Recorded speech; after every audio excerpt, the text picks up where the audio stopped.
arterial. Aumenta la presión. Aumenta los valores de la presión arterial por encima de lo que son los rangos normales. ¿Eso qué significa? ¿Por encima de cuánto?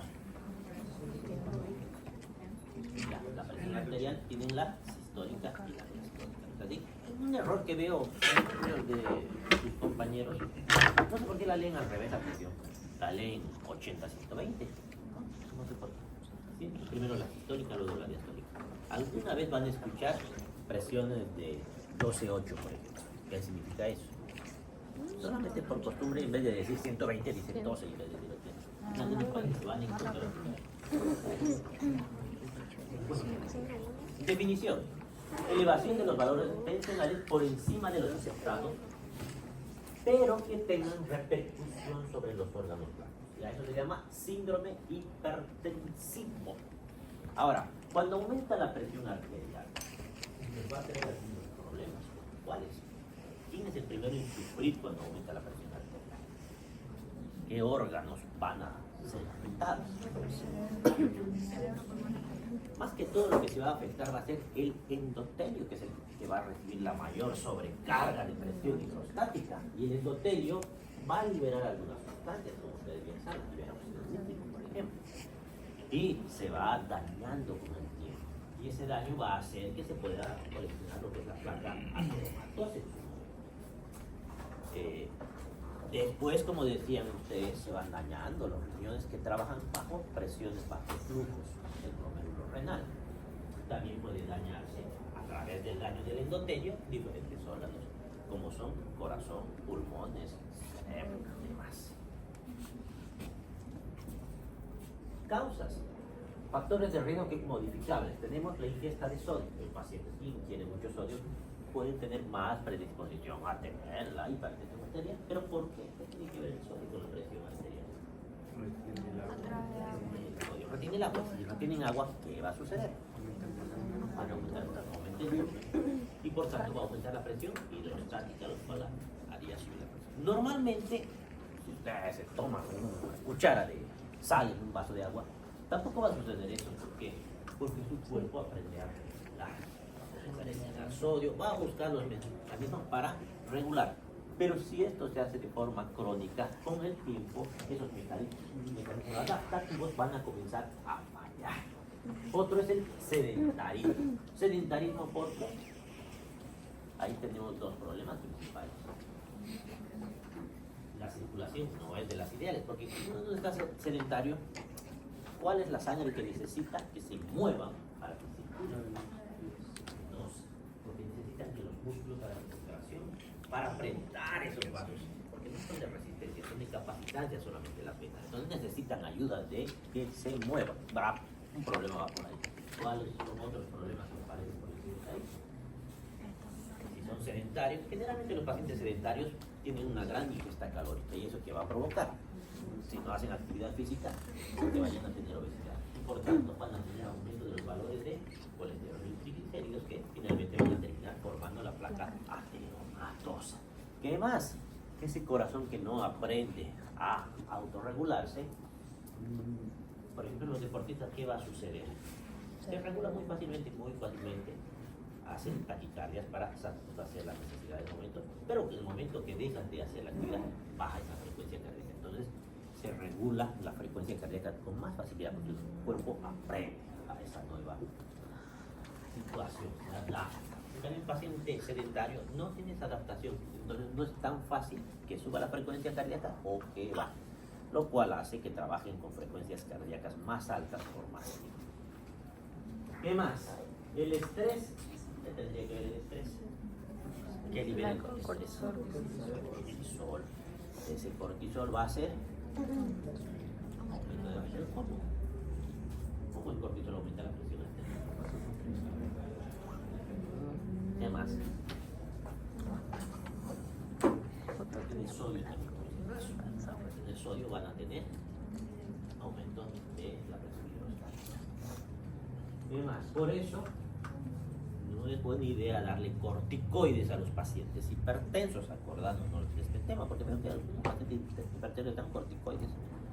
No es muy buena idea, salvo riesgo-beneficio. No es que sea prohibido, no es tan buena idea, hay que ver el riesgo-beneficio. ¿Qué más? Obesidad, ya hemos mencionado por qué. Tabaquismo. El tabaquismo produce vasoconstricción periférica y limita la neoformación de capilares de los nuevos vasos. Dietas pobres en calcio, potasio, magnesio, porque son iones que nos ayudan a la contracción muscular. Y por tanto a la contracción también de esos vasos sanguíneos. Mientras consumo de café y alcohol, ¿qué van a hacer el café y el alcohol? No tienen cafeína, producen vasoconstricción y son cronótropos positivos. Adicciones, fármacos, todo esto nos puede llevar bajo los factores de riesgo modificables porque podemos cambiar. 60% de los pacientes tienen antecedentes familiares de hipertensión. Significa que muchos de estos pacientes hipertensos han heredado esa condición de sus padres o sus abuelos. 95% de la hipertensión es esencial o idiopática. Y eso ya lo hemos mencionado en algún momento, cómo se clasifica la hipertensión arterial en primaria y en secundaria. ¿Cuál era la primaria?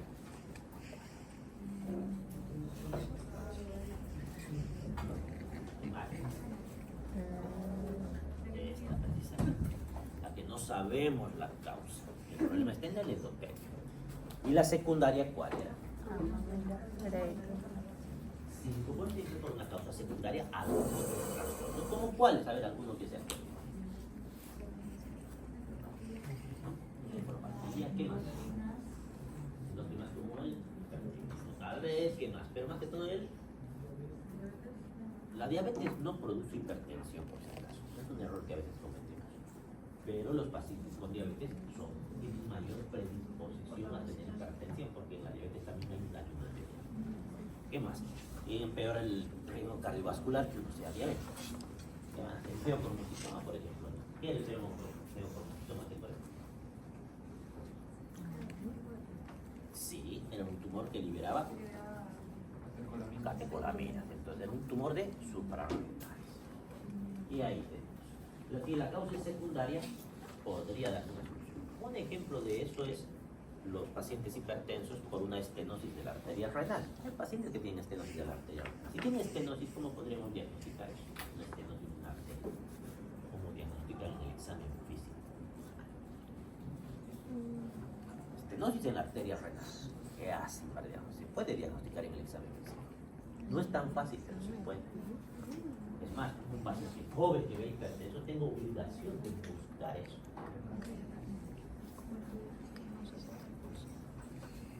Las estenosis, ¿qué hacen con el flujo?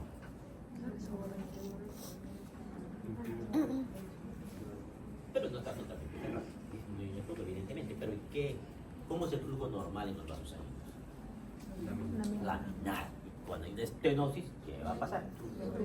Va a ser turbulento. Entonces, ¿cómo puedo en el examen físico encontrar una estenosis? Soplo. Soplo, entonces, ¿qué tengo que hacer? Ocultar. Le oculto dónde están las arterias. No siempre van a encontrar, pero por ahí sí. Si no piden un Doppler de arterias renales. ¿Por qué? Porque si encuentro la estenosis, ¿qué voy a hacer? Abro su estenosis y le curo su hipertensión. Así de sencillo. Se va a curar ese paciente. Entonces, por eso es importante. Causas secundarias tenemos la enfermedad renal crónica. La enfermedad renal crónica es una importante causa de hipertensión secundaria. Creo que esa no está fácil de curar. ¿Cuál sería el mecanismo por el que el paciente con enfermedad renal crónica haga hipertensión? Primero, ¿qué es la enfermedad renal crónica? ¿Qué entienden por enfermedad renal crónica? Alguna vez van a escuchar insuficiencia renal crónica, pero el término adecuado es enfermedad renal crónica. ¿Qué entienden por eso?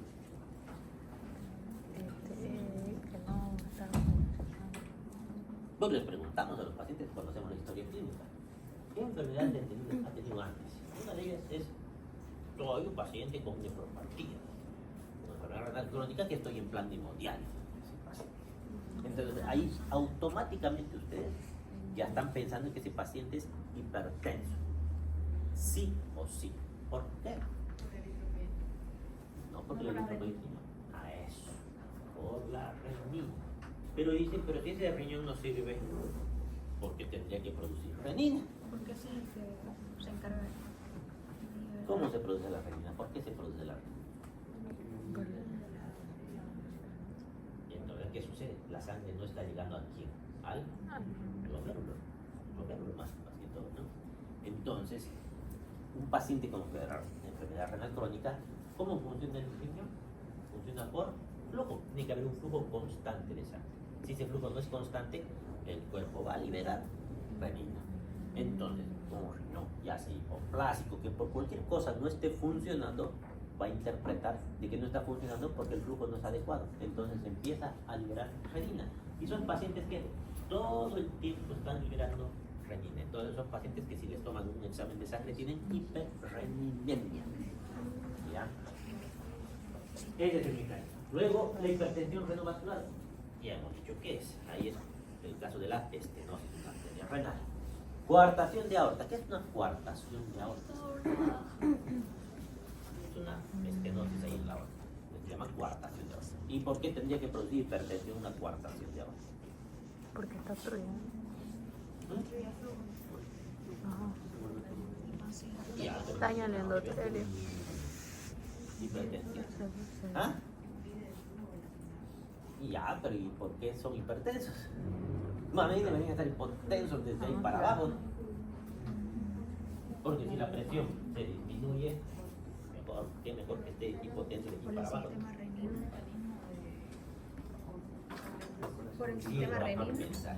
Hace vasoconstricción para Pero que ¿en dónde? compense A ver, de nuevo, vamos a volver a... ¿Cómo se regula la presión arterial? La sangre sale del corazón con cierta presión y fuerza. De ahí hacia dónde se va? A la aorta. De la aorta hacia dónde se va? A todo el cuerpo. Y por ahí pasa hacia los riñones. En los riñones el flujo que hace va a regular. Si el flujo es poco, ¿qué se va a liberar? De nuevo, volvamos. Retrocedemos. ¿Cómo va a producir hipertensión la coartación de aorta? Que no haya Está disminuyendo el flujo del riñón. Por tanto, empieza a liberarse renina. Ah, ¿Y cómo le dan solución a eso? abriendo. Así que empieza para empezar coartación. dilatando las aortas. ¿Qué más? El síndrome de Cushing.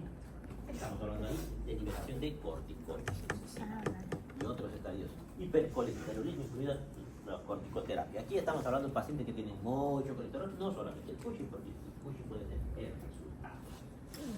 Corticoterapia, por ejemplo, pacientes que tienen artritis y se están tomando corticoides como dulces, igual O sea, tomarán corticoides, corticoides los pacientes Son con artritis. antiinflamatorios. Porque funcionan como antiinflamatorios, disminuyen el dolor. Y ahí es donde pueden empezar en estado de hipercortisolismo y están hipertensos. Feocromocitoma, que ya mencionaron, hiperaldosteronismo primario, y aquí ¿qué tiene que ver? ¿Qué es la aldosterona? No. Volvamos a nuestro eje renina, angiotensina, aldosterona. ¿La renina qué libera? Se libera renina en el riñón. ¿Y para qué sirve? Para formar ¿Para que se libere? ¿Para que se forme qué? angiotensión. ¿Dónde se produce eso? ¿Y para qué sirve la angiotensina 1? Se convierte en colágena. Vasoconstricción, pero muy poco. Y eso tiene que pasar al pulmón. ¿En el pulmón? A 2. La angiotensina 2, ¿para qué sirve? Ese es un potente vasoconstrictor. ¿Y eso qué me va? Si tengo potencia en la vasoconstricción, voy a aumentar la presión hidrostática finalmente, ¿no? No porque haya más volumen, sino porque estoy apretando, estoy aumentando la resistencia vascular. Vaya a subir la presión con eso un poco. Pero y ahí no se queda. ¿Qué hace la angiotensina 2? ¿Hace que se libere? ¿Dónde? Suprarrenal. ¿Y qué hace la aldosterona? La aldosterona reabsorbe sodio. Si se reabsorbe sodio, voy a tener más sodio circulando. Y si tengo más sodio, el sodio absorbe más agua y por tanto aumento de presión hidrostática. Ahora sí, ¿no? Y enfermedad tiroidea o paratiroidea, también estamos hablando de alteración de la hormona tiroidea y del calcio. El calcio me va a hacer subir la presión arterial finalmente. Y la hormona tiroidea por el aumento del calcio. Hipertensión por fármacos, algunos fármacos van a provocar hipertensión, por si acaso los AINES pueden llegar a provocar hipertensión. Los AINES no son muy buena idea a los pacientes hipertensos ni a los pacientes que tengan cardiopatías. Uropatía obstructiva. ¿Y aquí por qué? ¿Qué será una uropatía obstructiva?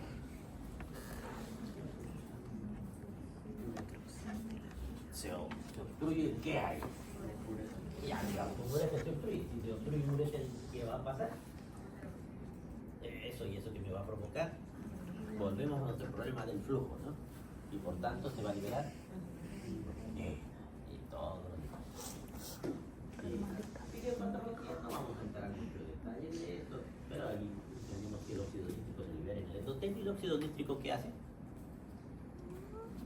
¿Para qué sirve el óxido nítrico? ¿Y qué más hace? Vasodilatación. Es como que el antagonista de las catecolaminas. Y ahí hay una disminución de la liberación de óxido nítrico. No vamos a entrar en tanto detalle para eso, es una materia que se llama fisiopatología. Esto tampoco vamos a explicar, porque acaban de explicar. Ya, vamos a ver. Lo entienden perfectamente. Y más ya semiología como tal. La hipertensión. JNC7 decidió que se reunieron ahí los cardiólogos y decidieron sobre la hipertensión. ¿Cuándo se considera normal? Y clasificaron en 4. Esto ya lo hemos visto. Ya les he preguntado en su examen incluso. Ahora en realidad la JNC8, la última, no sé si la 9 creo que ya ha salido, no me acuerdo. Pero no han cambiado los valores. Lo que sí han cambiado, nuevos consensos, no son los valores, han cambiado la forma de tratar, se han vuelto más agresivos ante ciertas situaciones, pero la clasificación no ha cambiado.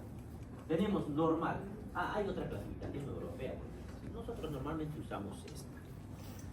Normal, debajo de 120 la sistólica y debajo de 80 la diastólica. Prehipertensión, entre 120 y 139 la sistólica, 80 y 39 la diastólica. Hipertensión, estadio 1, entre 140 y 159 la sistólica, y de 90 a 99 la diastólica. Y más de 160 la sistólica y más de 100 la diastólica, se considera hipertensión estadio 2. Eso va a entrar a su examen en algún caso clínico que les voy a poner. ¿Quién define el grado de hipertensión? Por ejemplo, si yo tengo 180, 80 de presión arterial, ¿qué estadio estoy? 180, 80. ¿A qué le pone? ¿Dónde entra eso? ¿Estadio 2? 180. Ajá. 180, 80. Estadio 180 de sistólica, 80 de diastólica. ¿Quién manda? Porque 80 está normal, ¿no?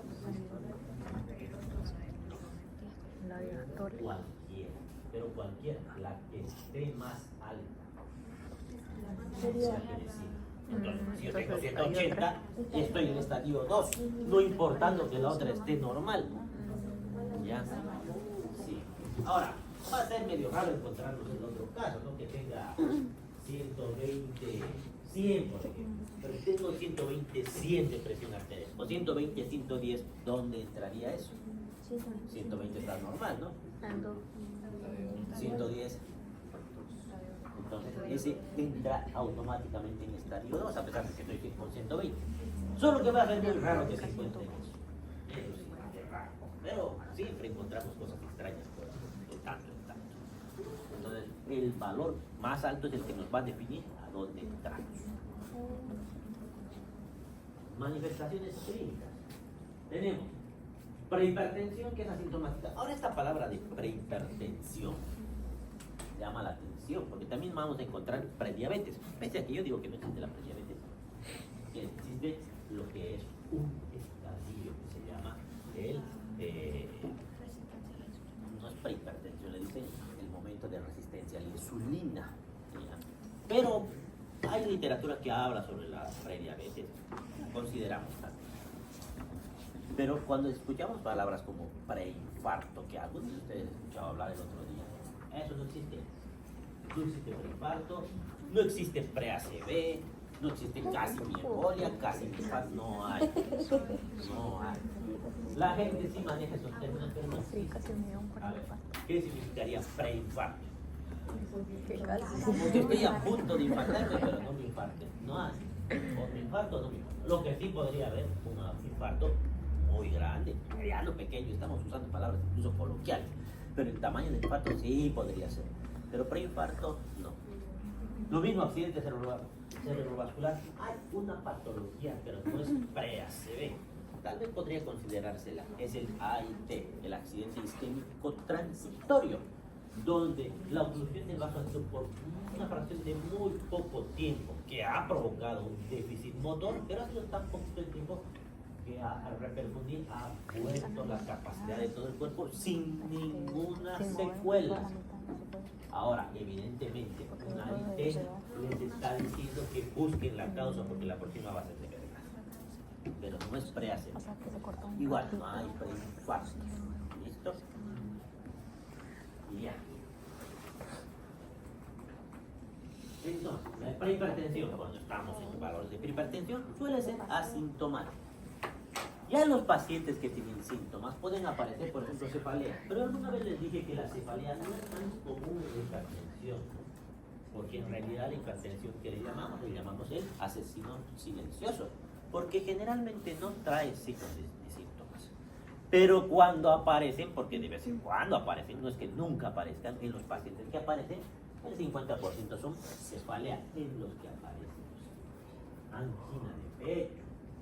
Y esa cefalea suele ser frontal y occipital, que a veces nos hace confundir, porque hay una cefalea que se llama la cefalea tensional, que es por estrés y que duele en el mismo lugar. ¿Por qué? Porque la cefalea tensional hace que se contracturen los músculos del cuello, y al contracturarse estos, igual duele la cabeza y piensan que es por hipertensión, y cuando le miden al paciente ven que evidentemente está hipertenso. ¿Pero por qué será este hipertenso? Porque tiene un dolor que es automáticamente hace que suba la presión. Entonces, no confundir, hay que evaluar bien esos pacientes.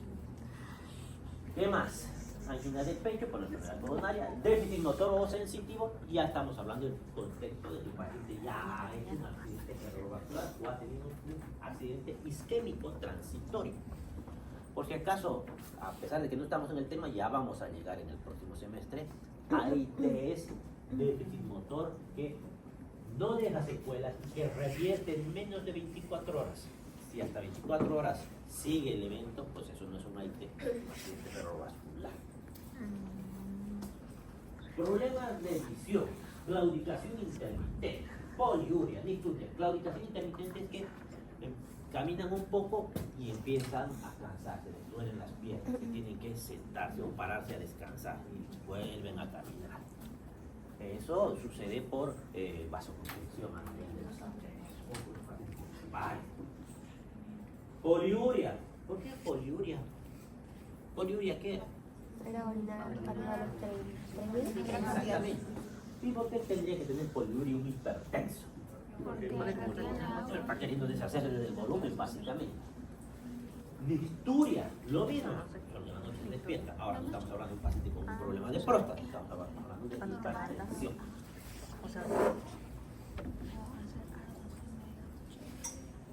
Anamnesis. ¿Qué vamos a preguntar en la anamnesis de un paciente hipertenso? Duración de la hipertensión. ¿Hace cuánto tiempo es hipertenso? Porque eso nos va a decir algunas cosas. Ahora hay un problema. Hemos dicho que generalmente es asintomático eso. Entonces muchos pacientes no van a saber que eran hipertensos. Pero habría que averiguar desde cuándo saben que tienen hipertensión, si hacen tratamiento para la hipertensión, porque hay un error muy común en esta enfermedad, igual que en la diabetes. Y es necesario que lo conozcan porque se lo van a encontrar todo el tiempo ese error. Pacientes hipertensos, toma su tratamiento, se siente bien, ¿qué creen que hace? Toma. ¿Qué va a pasar con esa presión? Están llevando farmacología. La farmacología, ¿qué pasa cuando uno consume un fármaco? Tiene antes de lo saber, ¿qué tiene? ¿Cuánto tiempo dura el medicamento? ¿Qué se llama eso? ¿Tiempo de vida medio? ¿De qué más tiene? Eso, todo eso es de los antibióticos. Ahora, va a pasar esto. Tenemos una línea. En esa línea está nuestra presión. Aquí están nuestras historias. Y aquí está nuestra diastolia. Cuando tomamos nuestra tableta, que estoy aquí con hipertensión. Tomo la tableta y normalizo. Dejo de tomar y pasa el efecto, pasan las horas y a veces días y pruebas, vuelve a subir. Vuelvo a tomar, vuelve a bajar y hace esas cosas. Incluso si no hago el tratamiento adecuado, no tomo las horas que me dicen, va a hacer esto. Eso es más peligroso que tener la presión alta todo el tiempo. Porque cuando yo tengo la presión sostenida, estoy haciendo un daño crónico, estoy destruyendo mi endotelio de forma crónica, mis riñones los estoy destrozando, pero con mucho tiempo. Pero cuando yo hago picos, esos vasos sanguíneos se pueden romper. Puedo tener accidentes hemorrágicos cerebrales, por ejemplo. Entonces, es más peligroso que hagan mal su tratamiento, y eso tienen que entenderlo. O sea, no significa que es mejor que no hagan nada, ¿no? Pero hay que explicarles por qué deben tener el tratamiento, aunque su presión esté normal. Lo que sí es bueno, que tienen que avisar, por eso tienen que ir a su control. Si tienen mareos, si están durmiendo, ¿qué está pasando con su tratamiento? Si estoy hipertenso, tomo mis tabletas y empiezo a marearme, ¿qué creen que ha pasado? Hipoglucemia. Es poco probable, que es más probable que haya pasado. No, porque si estoy mareando significa que mi presión se está cayendo, entonces significa que mi tableta ha sido demasiado agresiva. Entonces, o que tengo que ajustar mi dosis, bajar la dosis, o que tengo que buscarme otro antihipertensivo. Ahora, el antihipertensivo con los que se comienza por el caso siempre son los IECAS, siempre IECAS, salvo que ya hemos visto situaciones en las que los pacientes no toleran los IECAS. O los pacientes con ascendencia afroamericana que tampoco les sienta bien o no funciona básicamente los IECAS. Eso hay que ver condiciones. Además, peso al nacer que va a traer algunas alteraciones. Por ejemplo, un paciente que cuando nace, ¿cuánto es el peso de un recién nacido normal? 500. ¿Hasta cuánto?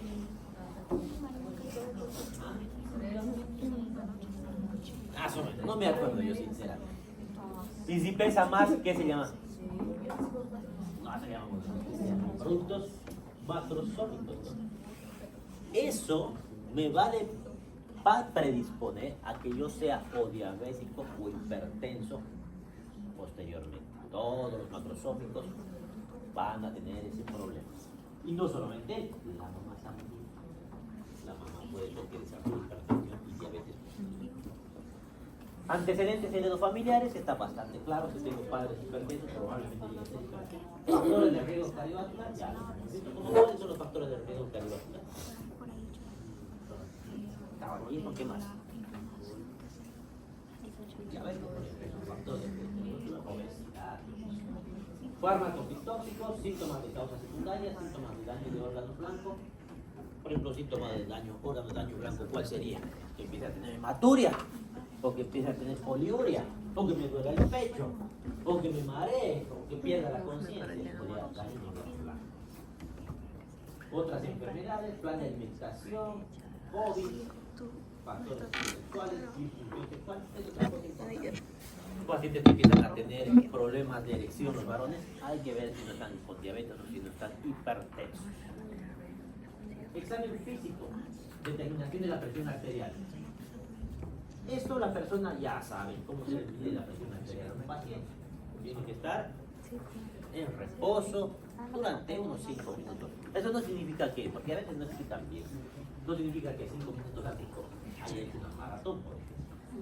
Después de que media hora antes no debe haber hecho actividad física importante, no debe haber comido, no debe haber fumado, y 5 minutos antes ya tengo que estar en un reposo importante, ¿no? Registrar al menos 2 determinaciones separadas por 1 o 2 minutos, mejor si hacen de 2 extremidades diferentes o las 4.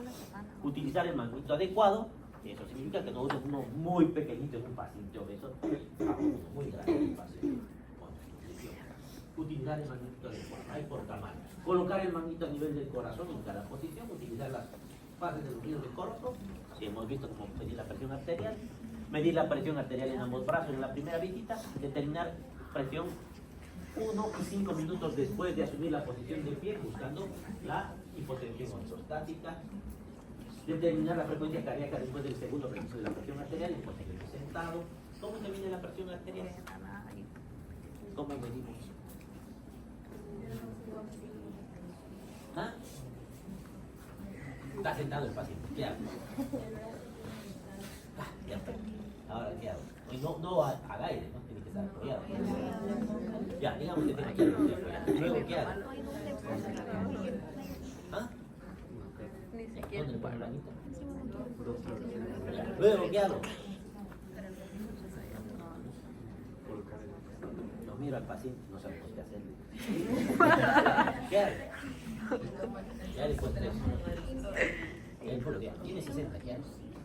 ¿O para qué le tomo el pulso? Hay que insuflar para que esa pared. Ah, 100, más que tomar el pulso, siento el pulso y empiezas a insuflar. Hasta que desaparezca. Ese número, ¿qué voy a hacer con eso? Luego le abro por si acaso no te lo dejo ahí apeto, lo abro. ¿Y qué hago con ese número que he obtenido? Digamos, justo en 120 desapareció. ¿Qué hago? Aumento Un poquito más. 30. Ya, aumento 30, 20, no hay problema. 30, 30. Hasta 40 yo les diría. En sí, cuando están aprendiendo. 30 diría, pero cuando están aprendiendo 40 ya. Entonces, ¿hasta cuánto tengo que subir? Bueno, ¿qué hago ahora? Oiga, sé que debo subir, pero todavía no subo, porque primero tengo que poner un microscopio. Eso. Y luego, Voy regular. ¿hasta dónde? Hasta. Luego voy, abro, lentamente, y ahí me fijo. ¿Cuándo es la sistólica? Cuando termina, cuando deja el primero. El primero. Tic, tic, tic, tic. ¿Cuánto es la diastólica? Cuando decía. Eso. No me hagan cosas raras. Subieron hasta 200, ¿sabes?